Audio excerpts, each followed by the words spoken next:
এটাই ইসলাম। অসুস্থ, আপনি যদি শুধু দোয়া চান সুস্থ হবেন। চিকিৎসা করা সুন্নাহ। যেই রোগ হয়েছে ওই রোগের চিকিৎসা নেওয়া কি সুন্নাহ। আল্লাহর হাবিব অসুস্থ হলে চিকিৎসা নিতেন।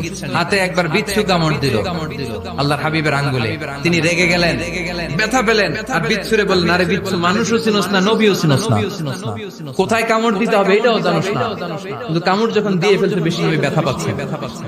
বিশ্বনবী সূরা ইখলাস পড়ে ফাতিহা পড়ে ফু দিতে লাগলেন, আর আম্মা জান আয়েশাকে বললেন লবণের পানি গরম দিয়ে ঢালতে থাকেন। আম্মা জান আয়েশা লবণের পানি আনলেন।